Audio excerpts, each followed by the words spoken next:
Bahwa khusus untuk Pak Hasto dan Pak Thomas Lembong,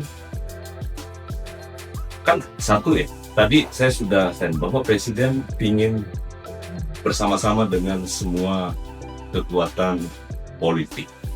Dan beliau buktikan, beliau rela menjadi Menteri Pertahanan setelah diajak oleh Presiden Bapak Jokowi dalam rangka untuk bersama-sama membangun. Sekarang beliau menjadi presiden juga sama, tapi tidak pernah memaksakan. Nah, beliau selalu berkata dengan jujur, nurani, itulah yang kami terjemahkan. Sehingga proses pengusulan itu terjadi. Jadi kami menerjemahkan itu.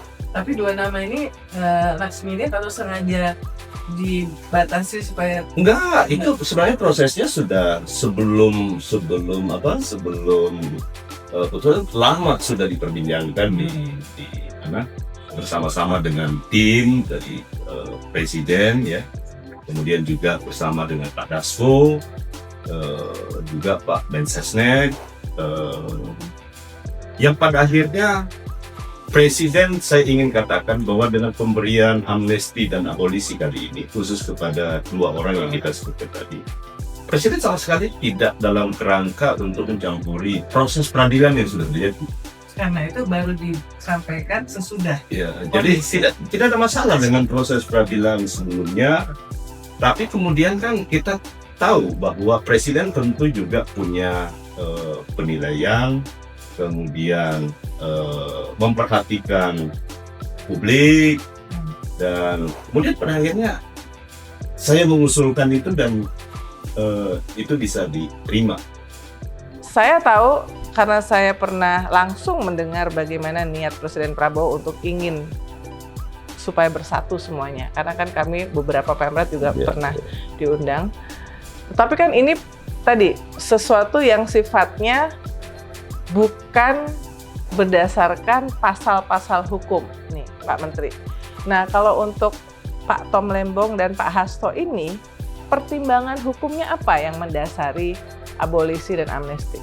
Saya pikir semua sama ya, jadi nggak ada bedanya. Sekali lagi itu hanya perspektif saja. Jadi kalau ada yang bilang dulu pemberian amnesti kepada yang lain di zaman-zaman presiden yang lalu bukan berarti yang bersangkutan itu tidak melakukan tindak pidana, ya kan? Kadang-kala pertimbangannya di luar itu. Wah, mereka orang kecil yang tidak punya akses kepada lembaga-lembaga, itu subjektivitasnya pasti ada. Nah, termasuk di dalam hal ini kami mengusulkan itu kan tentu dengan pertimbangan baik hukum maupun pertimbangan yang lain, tetapi khusus di Kementerian Hukum pasti memberikan pertimbangan hukumnya. Apakah itu memungkinkan? Mungkin. Dan itu bukan perkara yang terlalu rumit, pelik untuk kita didiskusikan.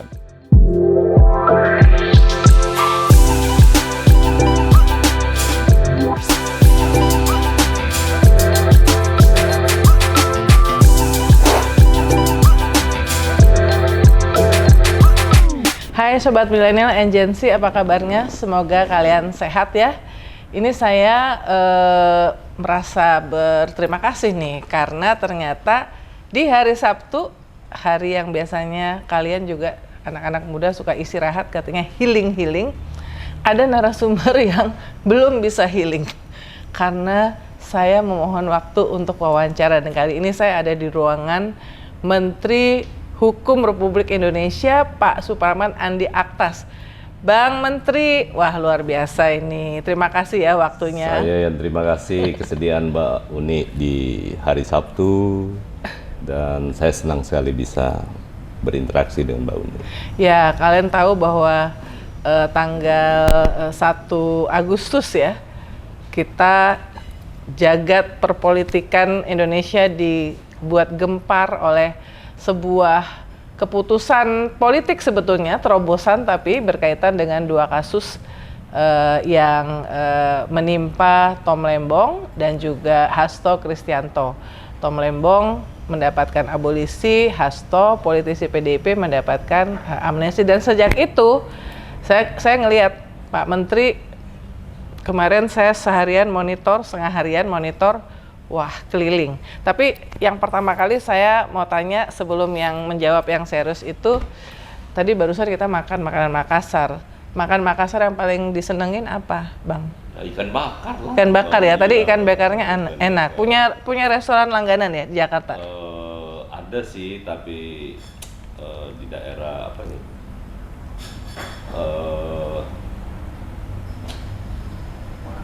Bukan. Apalagi Kelapa Gading ya. Oh oke, oh di sana memang ada banyak yang enak-enak ya. Kalau menjaga kesehatannya gimana? Alhamdulillah Mbak Uli, saya sekarang sudah mulai jadi habit ya. Saya belajar untuk bisa setiap hari bisa exercise, kemudian ya jalan cepat, kadang-kadang lari. Itu yang membuat pikiran bisa sedikit lebih fresh. Ya tadi saya lihat Pak Menteri juga makannya nggak terlalu banyak ya. Bagian dari apa namanya, katanya kan sebenarnya ajaran agama juga berhentilah sebelum kenyang, katanya begitu ya. Nah, ini benar-benar waktu jumpa pers di DPR dengan Wakil Ketua DPR Bang Sufmi Dasko itu benar-benar mengagetkan semuanya. Ini kok kayak ada silent operation yang nggak banyak yang tahu. Tapi sebenarnya proses untuk sampai ke keputusan abolisi buat Tom Lembong dan amnesti untuk Hasto itu berapa lama, Bang? Jadi gini, saya harus sampaikan dulu ke Mbak Uni dan kepada seluruh teman-teman pemirsa semuanya. Ide tentang pemberian amnesti itu murni lahir dari Bapak Presiden, tapi belum menyinggung nama siapapun. Jadi pertama kali dulu saya sudah di media pun sudah berkali-kali saya sampaikan. Waktu saya diundang untuk masuk di dalam kabinet, teman-teman media semua juga liput. Saya hadir, Pak Prabowo waktu itu ditemani oleh Pak Dasko dan saya bertiga di dalam. Beliau hanya titip 2 hal pada saya. Dan yang pertama beliau titip adalah, tolong saya pingin setiap kali akan ada perayaan 17 Agustus, saya ingin ada amnesti, ada gerasi, ada yang lain, termasuk rehabilitasi. Yang kedua beliau sampaikan ke saya, Pak Pratman, saya titip satu lagi, kamu jangan pernah korupsi. Itu yang menjadi hal yang menurut saya sih tidak kaget ya, karena kami bersama-sama dengan menemani dan berinteraksi dengan Bapak Presiden Prabowo kan sudah cukup lama sebagai kader beliau di partai. Kami tidak kaget kalau kemudian beliau sekarang mengambil tindakan yang seperti sekarang. Karena kenapa? Dari dulu selalu beliau keluarkan pepatah-pepatah kuno yang dari Tiongkok ya, bahwa satu kawan terlalu sedikit, satu lawan terlalu banyak, dan 1000 kawan terlalu sedikit. Maknanya kan filosofinya itu dalam sekali. Bapak Presiden selalu yakin bahwa menyelesaikan semua persoalan di Republik yang kita tahu semua apa masalahnya, baik di bidang sosial, politik, budaya, ekonomi, dan lain-lainnya, itu kompleksitasnya tinggi.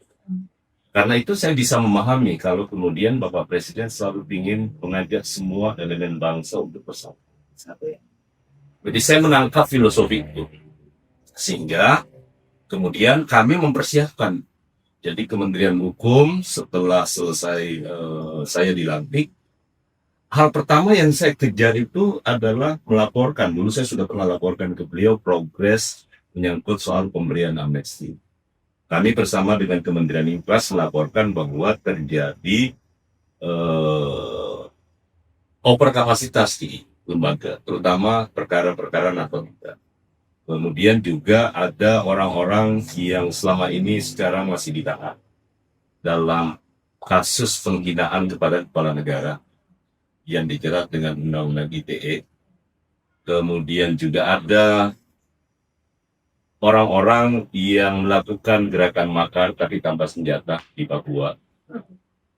Kemudian ada juga orang-orang yang melakukan tindak pidana tapi umurnya sudah termasuk golongan lanjut usia Di atas 70 tahun di ya. atas 70 tahun, dan juga ada golongan orang-orang yang menderita penyakit paliatif. Nah, semua ini terutama yang narkotika ya. Data awal kan dimunculkan ke kami 44.000 ya. Dugaan awal sebenarnya itu kurang lebih 100.000 saya pertama laporkan ke Presiden karena data dari Kementerian Imigras. Tapi setelah dilakukan verifikasi muncul kemudian 44.000. Sebagian besar itu pengguna narkotika. Tapi setelah kami verifikasi, terakhir saya melaporkan terkait dengan perkembangan amnesti itu pada saat kunjungan kenegaraan Bapak Presiden di Singapura. Saya kebetulan ikut dalam rombongan, saya melaporkan itu. Jadi ini perjalanan panjang, bukan sesuatu yang tiba-tiba. Bahwa khusus untuk Pak Hasto dan Pak Thomas Lembong, kan satu ya, tadi saya sudah stand bahwa Presiden ingin bersama-sama dengan semua kekuatan politik, dan beliau buktikan beliau rela menjadi Menteri Pertahanan setelah diajak oleh Presiden Bapak Jokowi dalam rangka untuk bersama-sama membangun. Sekarang beliau menjadi presiden juga sama, tapi tidak pernah memaksakan. Nah, beliau selalu berkata dengan jujur, nurani, itulah yang kami terjemahkan sehingga proses pengusulan itu terjadi. Jadi kami menerjemahkan itu. Tapi dua nama ini last minute atau sengaja dibatasi supaya Enggak, itu sebenarnya prosesnya sudah sebelum betul lama sudah diperbincangkan di mana bersama-sama dengan tim dari Presiden ya, kemudian juga bersama dengan Pak Dasko, juga Pak Mensesnek, yang pada akhirnya Presiden, saya ingin katakan bahwa dengan pemberian amnesti dan abolisi kali ini, khusus kepada dua orang yang kita sebutkan tadi, Presiden sama sekali tidak dalam kerangka untuk mencampuri proses peradilan yang sudah terjadi.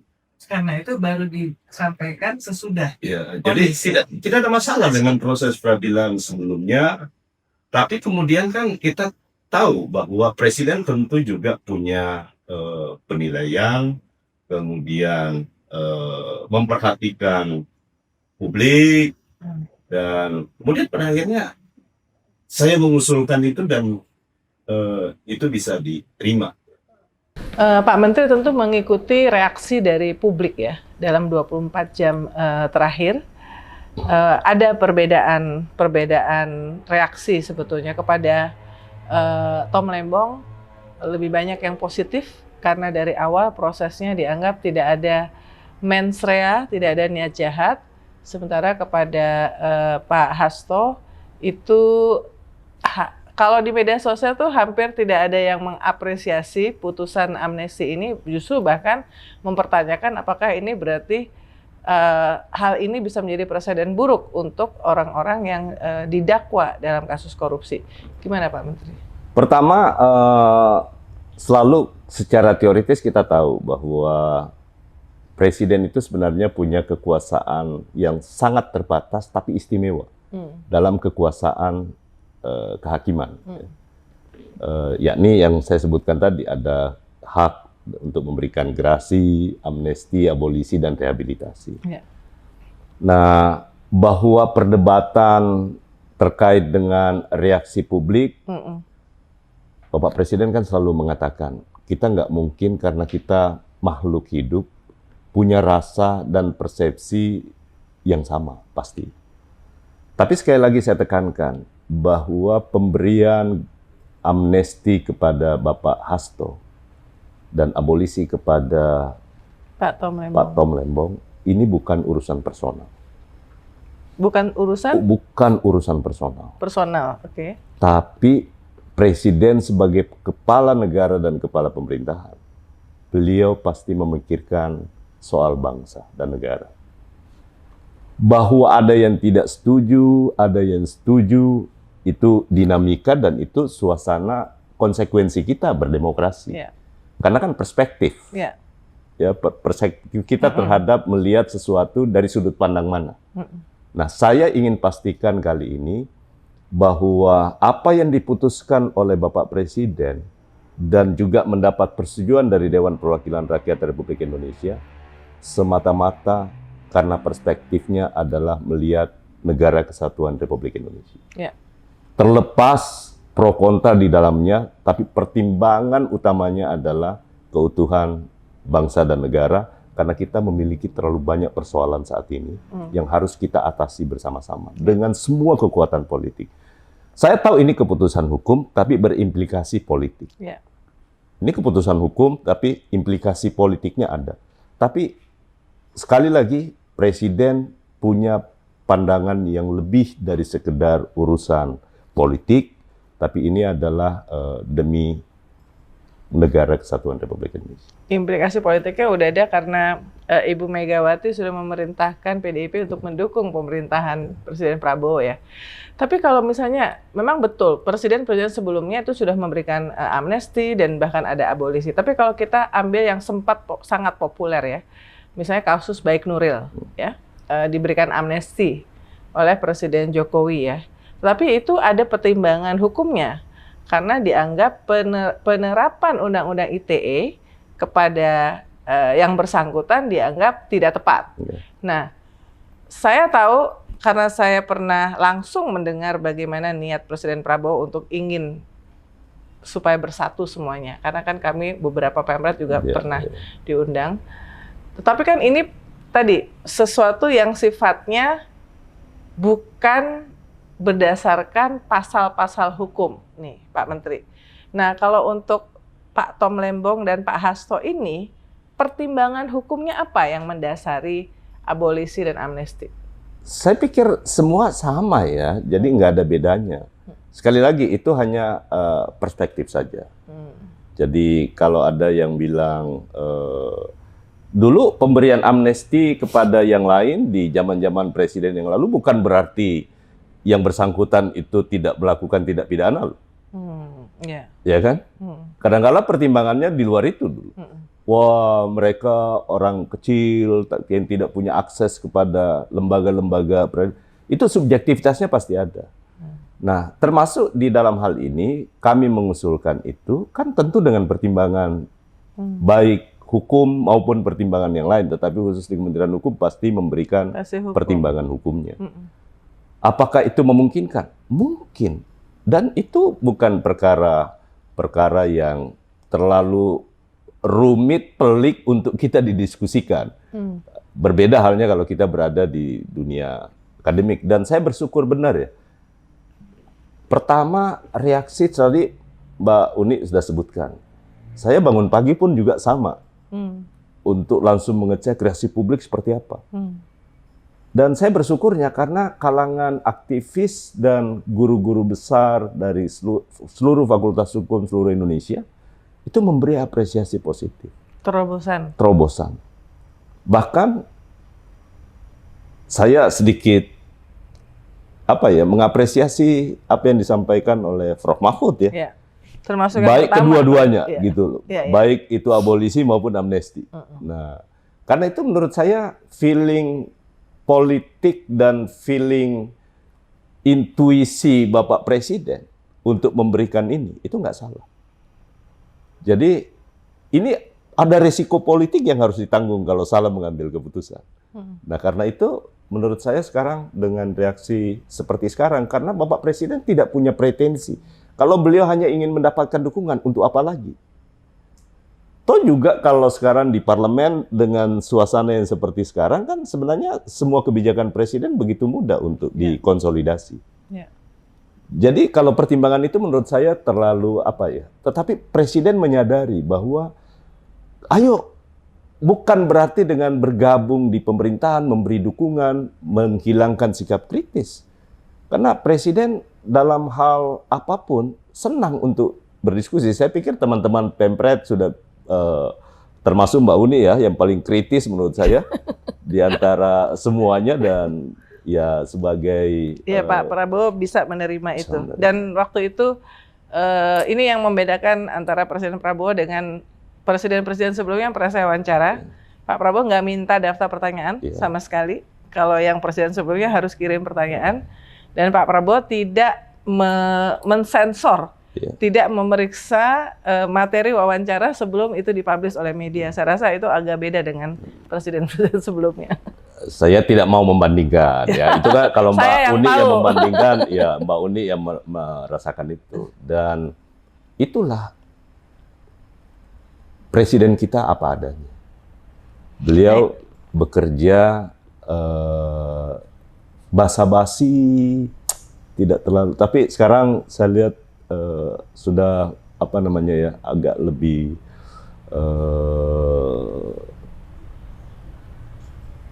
ya sepertilah yang disampaikan oleh Mbak Uni. Lebih banyak komunikasi. Kemarin di Sarasehan juga beliau mengatakan memang komunikasi publik itu penting ya. Nah, sekaligus nih gara-gara hal ini, Pak Menteri, seluruh Indonesia jadi mencari. Jadi saya yakin pencarian kata abolisi dan kata amnesti itu jadi jutaan. Betul. Jadi ini semacam pendidikan. Apa sih abolisi, apa itu amnesti? Kita semua di media juga seperti itu, media sosial mencari. Nah, kita gunakan ini untuk explainer. Karena anak muda itu salah satu konten yang mereka sukai explainer. Mengapa Pak Tom Lembong dapat abolisi dan Pak Hasto dapat amnesti? Sambil jelasin Pak Menteri, supaya anak muda ini tahu nih, why? Saya pingin pertama, antara abolisi dan amnesti, konsekuensi hukumnya sama. Bebas. Semuanya ya akibat semua tidak perlu satu tidak perlu dilanjutkan dan penuntutannya maksud saya. Dalam teori seperti juga yang dijelaskan oleh Prof. Mahfud sama, bahwa yang namanya abolisi itu sebaiknya sebelum proses itu berlanjut. Tetapi banyak juga perdebatan yang menyatakan bahwa abolisi itu sebelum ingkrah pun juga boleh. Ya kan? Nah, tapi kedua-duanya sesungguhnya boleh di depannya. Karena dalam praktek, kan kita masalahnya di undang-undang tentang abolisi dan amnesti dan abolisi kita, undang-undang darurat kita nomor 11 tahun 54. Itu hanya terdiri dari 5 pasal, ya. Itu pun terkait penjelasan abolisi dan amnesti itu sangat singkat betul. Nah, kalau saya biarkan aja ini menjadi diskursus supaya nanti ke depannya, karena kalau kita bicara kenapa ini abolisi, kenapa amnesti, dulu ada yang berpendapat bahwa amnesti itu sebaiknya diberikan setelah ingkrah. Prakteknya enggak. Di zaman presiden kita dulu, Pak Habibie memberi amnesti kepada yang GAM dulu siapa ya? Itu kan amnesti semua tuh kasus GAM dulu. Padahal belum pernah diproses. Yang seharusnya secara teori itu harusnya abolisi. Ya kan?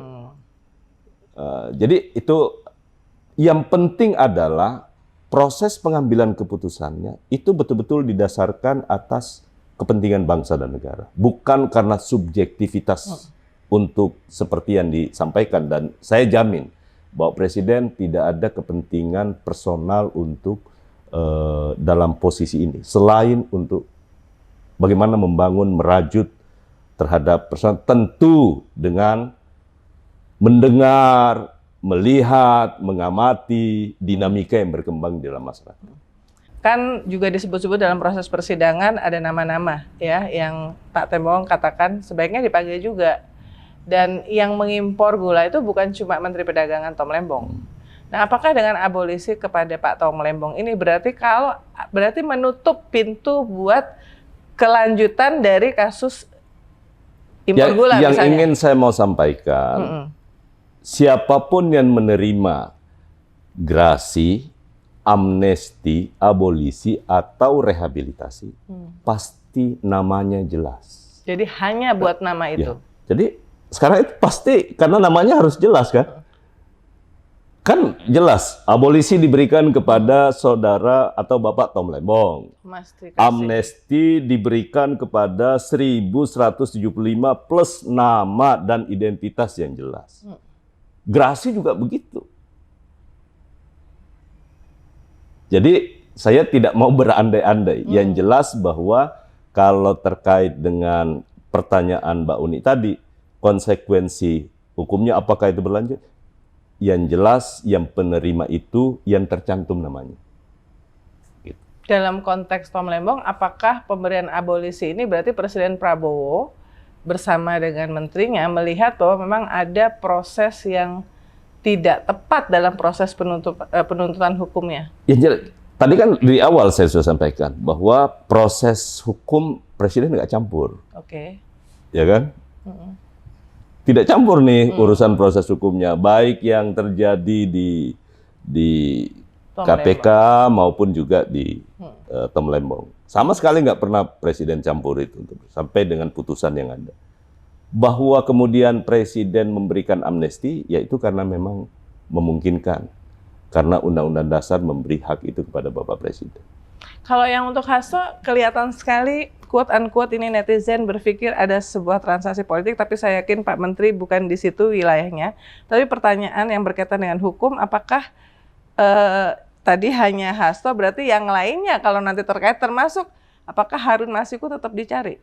Itu silakan tanyakan kepada kalau secara KPH. Hukum, Karena secara hukum sekali lagi saya katakan yang diberi amnesti ataupun abolisi itu adalah kepada orang yang disebutkan dalam surat keputusan Presiden. Itu clear, tidak menyebut yang lainnya. Oke. Pertanyaan saya terakhir yang berkaitan dengan yang rame ini adalah bagaimana, karena salah satu pertimbangan yang penting bagi investor untuk investasi di Indonesia, dan sekarang ini program yang luar biasa yang sedang digejarkan lah oleh Presiden ya, adalah kepastian hukum. Ya, penegakan hukum, kepastian hukum. Apakah tidak khawatir bahwa ketika ada kasus yang berkaitan dengan korupsi, kemudian mendapatkan abolisi, amnesti, sementara korupsi itu juga menjadi pertimbangan yang penting bagi investor, itu akan membuat image itu akan terganggu, Pak Menteri. Ya. Kekhawatiran itu saya bisa maklumi. Tapi sebenarnya kan kalau kita bicara soal indeks persepsi korupsi kita, itu kan tidak ditentukan hanya karena satu kasus tertentu. Ya. Apa yang dilakukan oleh Bapak Presiden dalam rangka untuk melakukan transformasi sebagaimana yang di dalam Ascacita untuk reformasi di bidang politik, kemudian juga hukum, kemudian juga di birokrasi, itu yang akan kita bisa menentukan apakah kemudian tata kelola bernegara ini berhasil atau tidak. Jadi bukan case by case. Semua orang akan bisa memahami sebagaimana halnya hari ini reaksi publik yang kami terima. Saya barusan dapat laporan dan juga dari media mainstream hanya dua berita yang negatif. Hampir 400 sekian yang mention itu positif. Kurang lebih 100 netral. Artinya keputusan ini tepat.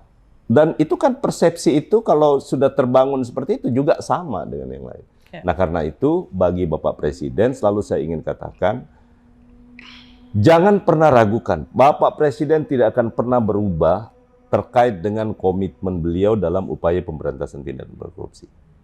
Itu yang selalu dipesan kepada kami semua. Saya Mbak Uni, apa yang membuat saya bisa enjoy bekerja sekarang sebagai Menteri Hukum? Satu saja. Karena Presiden tidak pernah, ataupun Presiden bersama dengan partai, tidak pernah membebani saya sebagai Menteri Hukum untuk memberi fasilitas apapun kepada partai maupun. Jadi saya bekerja enjoy dan saya, Mbak Uni bisa menyaksikan, kalau Bapak Presiden tidak memberikan itu, saya mungkin tidak bisa se-enjoy ini. Itulah yang saya saking enjoy-nya hari Sabtu pun mau kerja ya? Mau kerja, saya ikhlas gitu. Nah, karena itu sekali lagi saya terima kasih betul kepada Bapak Presiden. Itulah yang membuat akhirnya kami bisa menerjemahkan program-program beliau dengan cepat dan memberi dukungan kepada seluruh kementerian untuk bisa mewujudkan apa yang menjadi cita-cita kita semua yang kebetulan sekarang dinakodai oleh Bapak Presiden Prabowo Subianto. Karena kita udah menyinggung pemberantasan korupsi dan salah satu yang penting kan soal digitalisasi. Saya kebetulan pernah, teman-teman, saya udah pernah diajak sama Pak Menteri untuk melihat digital war room-nya di Kementerian Hukum. Lumayan canggih, tapi katanya lagi diperbaiki sekarang. Nah, sekaligus kita update nih kinerja 150 hari Kementerian Hukum. Kita mulai dari digitalisasi. Kenapa kok Pak Menteri melihat ini sangat penting? Satu, kunci daripada pelayanan kepada masyarakat dan itu tuntutan. Mau tidak mau kita harus ke sana. Berkali-kali saya katakan yang terpenting bagi kementerian, birokrasi adalah, birokrasi itu kan pelayanan. Siapapun di antara kita, mau masyarakat paling bawah, menengah maupun atas, butuh pelayanan yang cepat. Yeah. Sebelum saya dilantik menjadi Menteri Hukum, dari awal masih menjadi Menteri Hukum dan HAM, kita kan punya pengalaman. Kalau kita dulu bertransaksi ke perbankan, kan setengah mati, kita harus ngantri, kita mau setor juga ngantri, mau narik juga ngantri. Lama-kelamaan perkembangan teknologi, ternyata teller tidak terlalu karena ATM sudah semakin bagus. Sekarang semua transaksi by phone. Nah karena itu, kami belajar terhadap mekanisme cara untuk melayani nasabah di perbankan. Jadi tim transformasi digital kami itu belajar ke Bank Mandiri. Karena kan di samping kami nasabah yang dilayani dan kita semua, kan enak betul sekarang dengan punya apps yang luar biasa, semuanya bisa dengan satu genggaman, semua bisa selesai urusan transaksi keuangan kita. Dan perbankan emang yang bagus urusan itunya, secure juga ya. Kalau sudah ada yang bagus, kenapa kita nggak tiru? Ya. Nah, alhamdulillah Mbak Uli, sekarang mock-up-nya kemarin saya baru selesai rapat bersama dengan seluruh jajaran. Mock-up-nya udah selesai. Insya Allah nanti akhir Desember atau paling lambat awal Januari, Super Apps Kementerian Hukum kita soft launching. Jadi semua layanan nanti di Kementerian Hukum bisa bisa dilakukan lewat Super App aja, tidak harus datang ke kantornya apa segala macam ya. Betul. Nah, apa manfaatnya buat negara? Salah satunya tadi untuk meningkatkan indeks persepsi korupsi itu pasti naik. Ya. Pasti naik. Nah, kalau itu kita bersama-sama sebagai pembantu presiden melakukan hal yang sama, ya kita nggak usah terlalu pesimis dengan bangsa ini. Kita yakin dengan dinakodai oleh Bapak Presiden, kita optimis. Indonesia pasti bisa. Contohnya apa Pak Menteri? Misalnya kalau nanti Super Apps itu sudah di-launching, contohnya yang mungkin selama ini layanan kepada publik yang paling banyak dibutuhkan dari kementerian ini yang bisa disolusinya lewat apps itu apa? Banyak, karena kan kita punya 500 layanan sekarang, hampir 560-an sekian layanan. Sebagian besar di Direktorat Jenderal KI sekarang itu sudah by digital. Tetapi masih banyak proses-proses yang terkait dengan pemeriksaan substantif yang masih dilakukan secara manual. Pendaftarannya sudah digital. Tapi proses pemeriksaannya masih manual. Nah, sekarang kita sudah melakukan yang namanya pendaftaran otomatis POPHC. Pendaftaran otomatis hak cipta. Butuh waktu 5 menit, klik nih, walaupun itu belum jadi super apps-nya. Sekarang sudah 5 menit selesai, langsung hak ciptanya keluar. Jadi misalnya yang lagu atau puisi, buku, atau apa buku, itu otomatis. Jadi sendiri aja, langsung keluar otomatis. Nah karena itu, akhirnya saya berpikir, saya kemarin rapat kerja pengendalian semester 1, saya sampaikan, kita harus menggunakan AI di merek, supaya nanti proses pemeriksaan yang persamaan pokok yang harus diperiksa 7 7 lapis. Dengan kita menggunakan AI, kita tinggal butuhkan satu pemeriksaan, yakni pemeriksaan soal etik. Karena AI belum mampu menjangkau itu. Jadi 6 lapis itu kita bisa potong. Jadi meninggalkan satu. Nah demikian pula halnya di AHU. Sekarang layanan apostil kita untuk, itu kan sekarang dinikmati. Di seluruh Indonesia maupun orang di luar negeri nggak perlu datang, semua bisa selesai. Nah itu beberapa contoh-contoh, belum lagi termasuk yang pendaftaran badan usaha. Sekarang terbukti kemarin pendaftaran Koperasi Merah Putih, program prioritas Presiden. Itu salah satu pertanyaan saya juga. Karena jadi banyak juga masyarakat berpikir, apa bisa secepat itu, bisa 80.000 sekian ya? Diceritain Pak. Sebetulnya itu 80.000 itu nggak akan diluncurkan kalau 80.000 badan hukum itu nggak selesai ya. 21 Juli kemarin. Gimana ceritanya itu? Kalau saya kan selalu, kan kami ini kadernya Bapak Presiden. Beliau berkata aja itu sudah memberi instruksi bahwa harus kita lakukan. Apa yang menjadi kewenangan kami di Kementerian Hukum, kebetulan badan hukumnya kan ada di Kementerian Hukum. Nah, Pak Menko sebagai Ketua Satgas, Pak Menko Pangan, Pak Sulhas, saya sampaikan, Pak, ini kalau mau cepat, ini saya akan bantu untuk membuat layanan khusus untuk Koperasi Merah Putih. Kodenya adalah Merah Putih. Mbak Uni tahu nggak? Gimana mungkin lahir 81 koperasi Merah Putih dengan hanya 2.000 notaris yang boleh membuat akte koperasi. Oh beda ya berarti ya? Beda, notaris umum dan notaris yang harus membuat. Saya lakukan diskresi untuk itu. Saya berkomunikasi dengan teman-teman Ikatan Notaris, dengan Menteri Koperasi, Menteri Desa, kita ini diperlukan diskresi. Tapi hanya khusus untuk Koperasi Merah Putih. Dan akhirnya bisa diterima oleh semua pihak. Kementerian Koperasi, Kementerian Dalam Negeri memberi dukungan, karena kan masih ada mungkin di daerah dinas-dinas koperasi. Nah, kita bekerja bersama, dan sekarang Alhamdulillah. Itu prosesnya berapa bulan ya Pak Menteri ya? 2,5 ya. Iya, 2,5 bulan. Apa itu jangan-jangan itu sebuah capaian pembentukan badan hukum yang paling cepat dan paling banyak dalam sejarah? Paling banyak, ini rekor dunia harusnya. Benar, itu rekor dunia yang bisa dilakukan oleh satu negara. Cuman karena ini kan tugasnya Pak Menko Pangan ya, kami kebetulan hanya membantu untuk pendirian badan hukumnya, kita lakukan. Tapi yang krusial kan dua tuh, pembentukan badan hukum sama rekrutmen kan, untuk pengurus ya. Alhamdulillah semua bisa. Pokoknya kita jalankan instruksi Presiden dan menurut itu bagus. Itu bisa menggerakkan ekonomi di pedesaan, bukan hanya sekedar mendirikan badan hukumnya, tapi nanti kan akan ditindaklanjuti dan rapat-rapat terkait dengan Koperasi Merah Putih ini terus berlanjut.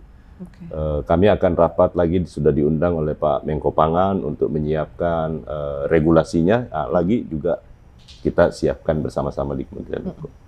Apalagi yang dalam 150 hari ini dianggap sebagai sesuatu yang ada terobosan dan kemajuan yang sudah dilakukan? Kan dari awal saya mencanangkan cuma 2. Tapi kelihatan sedikit, tapi sesungguhnya ini jantung.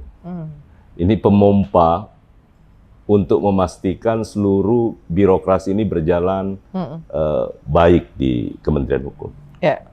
Kalau digitalisasinya sudah beres, maka potensi untuk melakukan praktek-praktek yang selama ini menjadi sorotan itu pasti akan berkurang.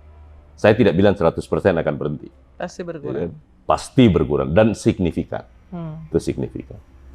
Yang kedua, itu memudahkan saya untuk melakukan controlling. Karena saya tidak mungkin bisa mengontrol seluruh Kementerian Hukum yang tersebar di seluruh Indonesia, karena kami punya 33 kantor wilayah. Tapi dengan digitalisasi, satu ruangan, war room yang Mbak Uni sempat, itu pasti akan bisa. berapa produknya, berapa penerimaan negara, berapa yang sudah dikeluarkan, semua bisa terkontrol dengan digitalisasi. Jadi saya percaya itu bisa. Yang kedua adalah merit system. Jadi orang yang bekerja secara baik, di mana-mana saya selalu bilang. Saya sampaikan kemarin dalam rapat kerja. Teman-teman tidak usah dekat kepada saya secara fisik. Nggak usah. Kalau kalian mau saya perhatikan, beri saya prestasi, dan saya pasti hargai. Anda dekat secara fisik atau tidak, Anda buktikan bisa bekerja, saya pasti promosikan. Yang punya keahlian dalam IT, sebenarnya banyak. Mereka kreasinya, akhirnya banyak sistem yang mereka buat. Nah, sekarang saya bercita-cita sampaikan kepada Pak Sekjen sebagai Ketua Transformasi Digital. Saya pingin 2027 kita bekerja sama dengan universitas yang ada di Indonesia. Kan sekarang seperti sekarang, saya ngambil konsultan, bukan konsultan, penasehat kehormatan menteri di bidang IT, itu dosen ITB. Nah, saya juga pingin nanti ke depan seluruh sistem ataupun aplikasi yang ada di kita, kalau itu bisa di-develop di dalam negeri, bekerja kan, masa ITB nggak bisa? Benar. Masa ITS nggak bisa? BINUS juga ada, Gunadarma juga ada, yang concern ya di IT, harusnya bisa. Bayangkan berapa banyak yang harus kita belanjakan dan yang menerima manfaat itu orang luar. Nah, akhirnya semua berkomitmen untuk kita lakukan itu. Sekarang saya percayakan sepenuhnya kepada Pak Sekjen dan penasehat kehormatan menteri untuk mendevelop dan sekaligus supaya mereka bisa bekerja sama dengan perguruan-perguruan tinggi negeri. Nah, ini saya ngelihat yang peraturan perundang-undangan. Saya melihat ini ada RUU Prioritas Nasional, ada RUU Narkotika, Psikotropika, RUU Hukum Acara Perdata, Keamanan dan Ketahanan, Jaminan Benda Bergerak, Gerasi, Amnesti, Abolisi dan Rehabilitasi, Pelaksanaan Pidana Mati. Saya ingin ngerti gimana Pak Menteri mengatur skala prioritas untuk mengerjakan RUU ini. Pertama, kan sudah ada RUU prioritas. Tapi saya tidak apa ya? Saya juga harus mengakui. Ini yang sementara kami tertibkan. Tentu karena ada skala prioritas Bapak Presiden. Sekarang saya selalu sampaikan bahwa pemerintahan itu kalau mau tertib, apa yang tercantum di dalam undang-undang tentang rencana pembangunan jangka panjang dan menengah kita, itu yang harus menjadi tolak ukur untuk kita membuat regulasi. Karena di sana semua capaian itu yang akan dituju ada. Nah, harusnya pun juga pembangunan di bidang hukum, terutama regulasi salah satunya, itu harus mendukung arah itu ke sana.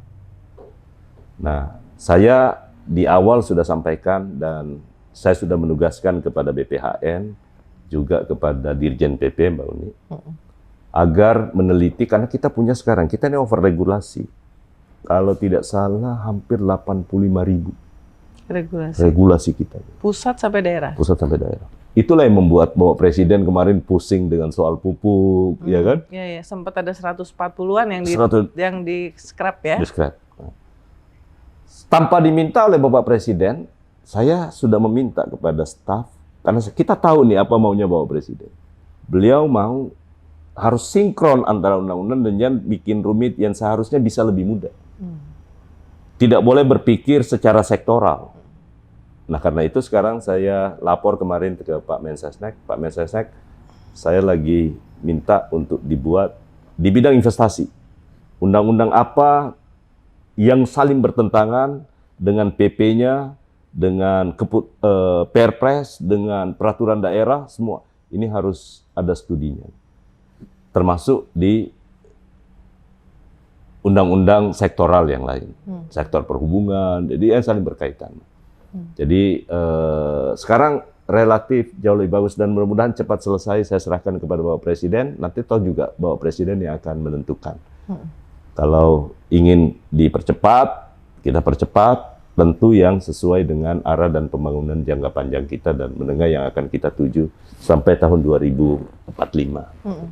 Kenapa saya tanya ini? To the next question adalah ada kritik bahwa proses perumusan dan pembahasan undang-undang, rancangan undang-undang, tentu salah satu yang ramai adalah RUU TNI ya, itu berjalan tidak cukup transparan dan partisipatif. Gimana Pak Menteri menanggapi ini?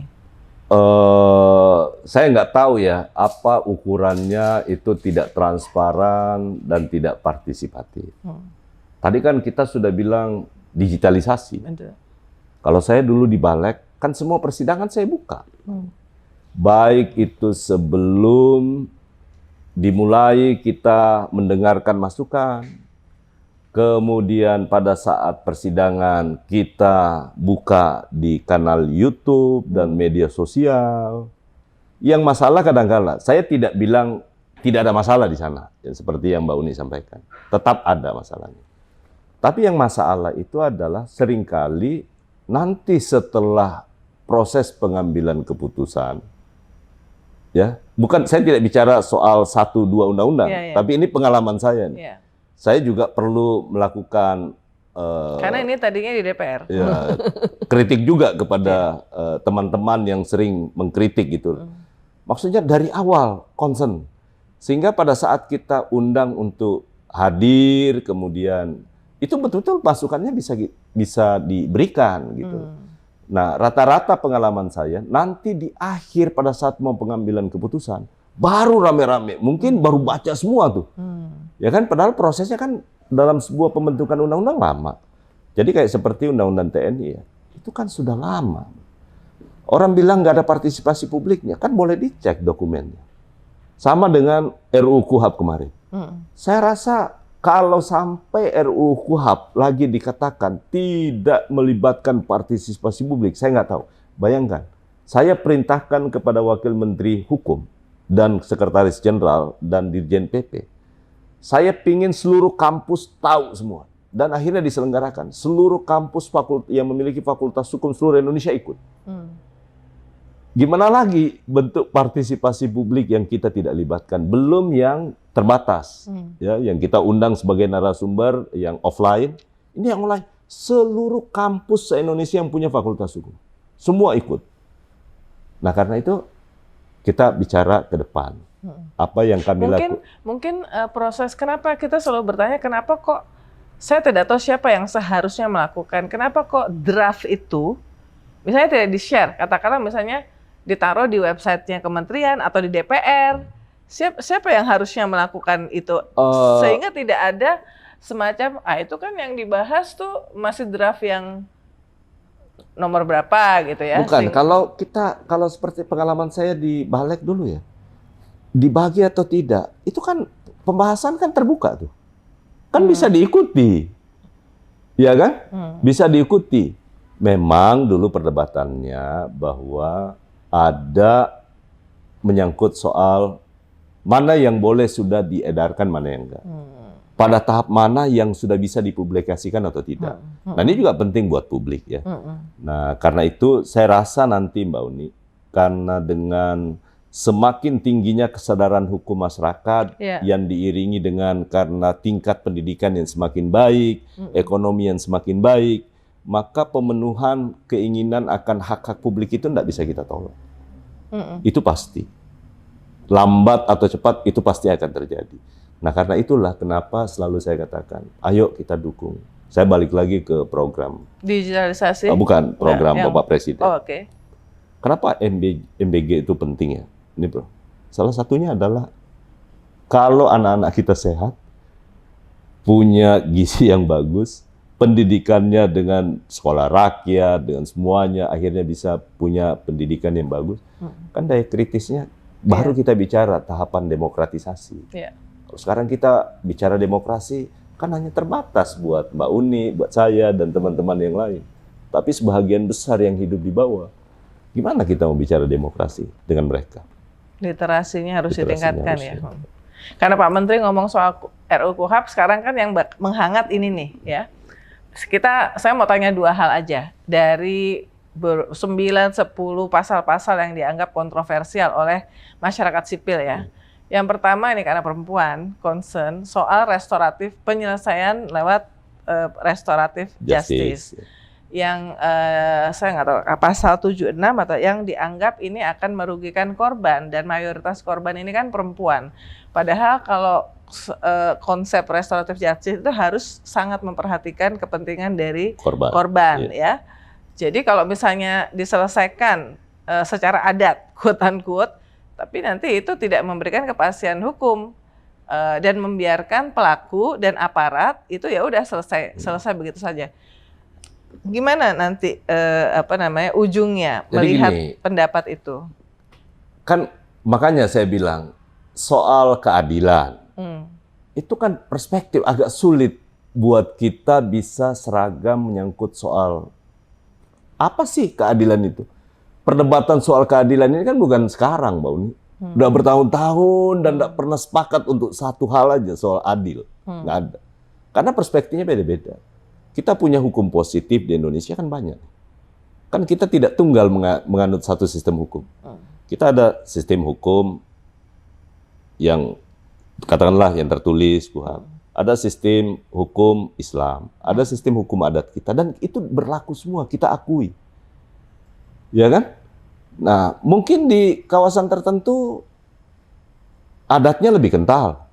Untuk penyelesaian proses restoratif justice-nya, kalau tempat kejadian perkaranya ada di situ, dan masyarakatnya lebih, kan agak kita tidak mungkin bisa menerapkan satu sistem hukum karena kita mengakui beberapa sistem hukum yang ada di kita, termasuk di dalamnya adalah sistem hukum adat. Kayak seperti kita bicara Aceh, bagaimana di sana syariat Islam diakui. Kita bicara tentang sistem hukum yang di luar yang berlaku di Aceh, tidak ketemu kita. Nah karena itu di tempatnya kita tidak boleh bicara generalnya, jadi harus lihat konteksnya. Karena itu mengakomodir semua sistem hukum dan kearifan lokal di kita. Intinya adalah saya setuju bahwa konsep restoratif justice terutama terhadap korban itu harus yang menjadi perhatian utama. Saya setuju itu. Dan sebenarnya nafas RUU KUHP kita itu ke sana. Ini perspektif aja atau tafsiran yang berlebih karena apa ya?